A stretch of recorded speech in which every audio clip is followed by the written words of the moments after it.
안녕하십니까 여러분, 꽃보다 취업 강원 대표입니다. 오늘은 여러분들이 기다리던 신세계 채용 공고가 떴습니다. 그런데 이번에 신세계 인터내셔널이 안 떴어요. 그래서 패션 쪽 친구들이 보통은 신세계 백화점이나 또는 신세계 인터 둘 중에 고민을 하는 경우가 많은데, 이번에는 어쩔 수 없죠. 신세계로 다들 가야 될 것 같아요. 그럼 저랑 같이 공고 보고서 꼭 합격 만들도록 해보면 좋을 것 같습니다. 사실 2025년이 굉장히 취업 시즌이 어려웠어요. 최근 들어서 역대급으로 정말 어려운 시즌이었던 걸로 저는 생각하는데, 이유가 뭐고 그리고 어떻게 대응해야 되는지는 제가 드리는 위에 영상 링크 보시면 명확하게 아실 수 있을 거고요. 여러분들이 상담에 오시면 직무 설정, 방향성 설정, 대체 내 스펙으로 어느 정도 기억할 수 있는지, 지금 내 자소서 상태가 얼마나 형편없는지, 이런 것들 제가 확실하게 해드리면서 제가 쓴 자소서 퀄리티도 보여드릴 수 있으니까 찾아오시면 좋을 것 같고요. 여러분들의 구독과 좋아요가 저한테 큰 힘이 되니까 구독, 좋아요 꼭 부탁드리겠습니다. 자, 신세계 백화점 다들 알고 계시죠? 아무래도 좀 롯데백화점이나 현대백화점보다는 늘 채용 규모가 그렇게 크진 않았던 것 같아요. 규모로 승부하는 롯데백화점에 비해서는 채용 규모 자체도 적겠죠. 럭셔리라는 컨셉으로 가는 부분이 있다고 생각해요. 브랜딩이나 쇼핑 경험 차별화를 위해서 노력하고 있습니다. 저희 학생들도 이제 계속 합격 소식을 만들고 있는 곳이니까 여러분들도 꼭 좋은 소식을 만들었으면 좋겠고요. 자, 이번에 직무가 메인 영업, 마케팅, 경영 지원 이렇게 있으니까 여러분들에게 어울리는 직무들, 아무래도 메인 영업 쪽이 T1은 제일 많겠죠. 올해는 특히 인사 쪽은 괜찮은 중고심 아니면 거의 뽑지를 않더라고요. 그래서 올해는 인사를 넣는 건 추천을 별로 안 하고 있습니다. 자소서 항목이 어떤 게 있을까요? 자소서 항목은 3가지인데 신세계 그룹이 다 동일합니다. 마치 삼성이 그룹 자소서가 1, 2, 3번이 다 동일한 것처럼 신세계도 동일하게, 자, 첫 번째 항목, 당사에 지원한 이유와 입사를 위해 어떤 노력을 했는지를 기술을 하는 겁니다. 그런데 보면은 두 번째 항목하고 좀 비슷한 게 있어요. 입사를 위해서 했던 노력과 그리고 이제 두 번째 항목에 남들보다 잘할 수 있는 차별화된 능력, 이제 두 가지 포인트가 있는데, 사실 1번 항목부터 말씀드리면 1번 항목은 지원 동기를 업그레이드 시킨 게 아닌가라는 생각을 하긴 합니다. 일단은 지원 동기는 기업 지원 동기하고 직무 지원 동기가 있어요. 일단 기업 지원 동기는 여러분들이 내가 그 회사에 대체 왜 가고 싶은지 그걸 먼저 나타내는 게 맞겠죠. 그래서 땡땡땡 기업에 이런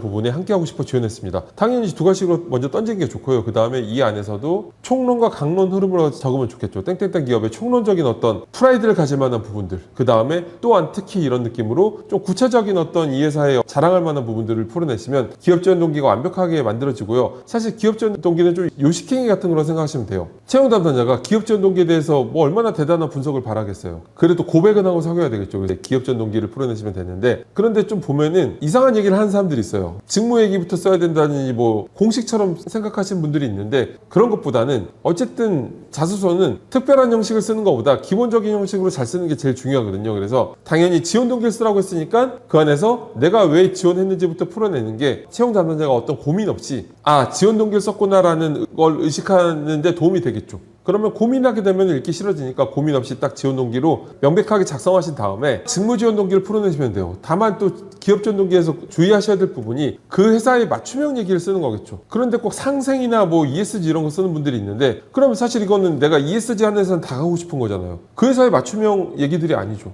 마치 제가 누구한테 고백할 때 나는 머리 긴 여자 좋아하는데 네가 머리가 길어서 좋아라고 하는 거하고 무슨 차이가 있겠어요. 그래서 그 회사의 핏한 얘기를 딱 쓰는 거예요. 그 다음에 이제 직무 지원 동기를 말씀드리면, 직무 지원 동기는 정말 경험에 기반해서 써야 돼요. 대학 시절 뭐 이런 경험들을 통해서 이 업무에 관심을 갖게 됐고, 그 이후에 이런 업무를 수행하면서 관심도를 구체화시켰다, 이런 식으로 적는 거겠죠. 여러분들이 그 업무에 대한 어떤 설명을 적는 건 아무 의미가 없어요. 여러분들의 경험에 관심 있는 거니까 그렇게 풀어내시는 게 좋습니다. 자, 그렇다면은 이 부분은 기업 지원 동기는 3문장을 적되 직무 지원 동기를 여러분들이 좀 더 업그레이드를 해야 되겠죠. 직무 지원 동기를 이제 내가 직무 지원 동기가 이렇게 가지고 있는데, 그래서 그 후에 입사를 위해서 어떻게 했다라고 라이트하게 적어도 상관이 없어요. 2번보다는 조금 더 덜 구체적이어도 상관없다. 왜냐면 이게 2번에서 굉장히 구체적으로 적어야 되거든요. 1번까지 구체적으로 적으면 소스가 굉장히 많은 사람은 나눌 수 있겠지만, 사실 소스가 많다고 해도 어차피 같은 목적의 항목을 나누기가 힘들어요. 그래서 첫 번째는 입사를 위한 노력, 이거는 조금 덜 구체적으로 좀 더 전반적인 총체적인 얘기를 쓰셔도 됩니다. 자, 그럼 2번, 지원한 직군에서 구체적으로 하고 싶은 일과 본인이 그 일을 남들보다 잘할 수 있는 차별화된 능력과 경험을 기술하세요.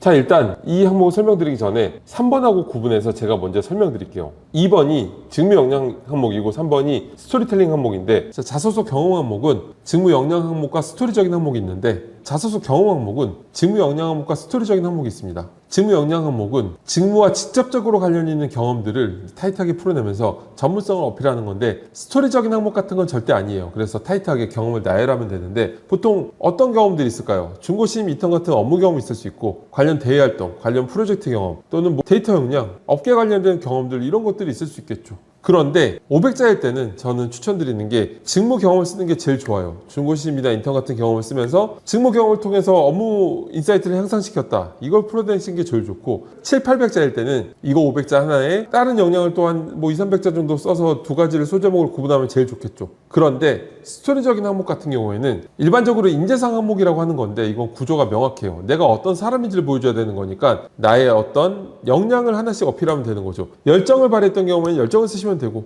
커뮤니케이션 역량을 어필해야 되는 경우에는 커뮤니케이션 역량이 나오면 되는 거예요. 그런데 이 스토리텔링 항목은 구조가 있습니다. 바로 상황을 제시하고, 그 다음에 문제점이 명확해야 이 문제를 해결해 나가는 과정에서 이 사람이 어떻게 나갈까라는 궁금증에 보게 되겠죠. 모든 스토리텔링은 문제가 명확해야 뒤를 볼 만한 어떤 흡입력이 생긴 거예요. 그 다음에 중간 이상의 분량을 여러분들이 이 문제를 어떻게 해결했는지 이걸 타이트하게 풀어내시면 되는데, 이 두 가지의 구체적인 군법은 제가 위에 드리는 영상 링크 보시면 명확하게 이해하실 것 같습니다.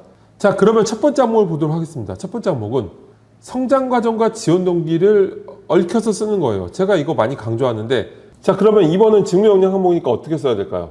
일단은 먼저 얘기를 적어줘야 돼요. 여러분들이 지원한 직군에서 구체적으로 어떤 일을 하고 싶은지는 사실은 한 3문장 정도 풀어도 괜찮지 않을까 싶고, 이게 중요한 게 아니죠. 그리고 이제 그러한 걸 하기 위해서 여러분들이 차별화된 능력과 경험, 이 능력과 경험이 직접적인 직무 경험을 풀어내는 거죠. 글자 수가 있으니까 하나로 길게 쓰는 건 조금 읽기 어려울 것 같고, 소제목으로 구분해서 2개 정도를 풀어주는 게 좋지 않을까. 당연히 관련된 업무 경험이 있으면 제일 좋을 거고, 그리고 여러분들 지원할 직무에 맞게끔 차별성을 어필할 만한 부분들을 또 짧게 이렇게 2가지를 넣으면 좋을 것 같습니다. 그런데 여기서 사실은 베스트는 여러분들이 구체적으로 하고 싶은 일을 정말 구체적으로 적으면 좋아요. 그러니까 내가 예를 들어서 구체적으로 어떤 프로젝트를 해보고 싶다, 또는 어떤 사업을 해보고 싶다, 지금 추진 중인 이런 부분을 내가 해보고 싶다, 이렇게 적으면 제일 좋겠죠. 그런데 사실은 이렇게 적었을 때 여러분들이 관련된 경험을 입히지 못하는 경우가 많기 때문에 아무래도 그런 것까지 조율해서 풀어내시는 게 좋지 않을까 싶습니다. 3번은 학업에 가장 열정적이고 도전적으로 몰입하여 성과를 창출했거나 목표를 달성한, 사실 이번은 따져보면 입사업 후보 같은 거죠. 그렇죠? 입사업 후보에 원래 입사업 커리어 플랜이 들어가고, 내가 어떤 경험이 있어서 이걸 기여할 수 있는지이기 때문에 사실은 전체적인 흐름에서는 1번은 지원 동기, 2번은 입사업 후보라고 생각하셔도 무방합니다.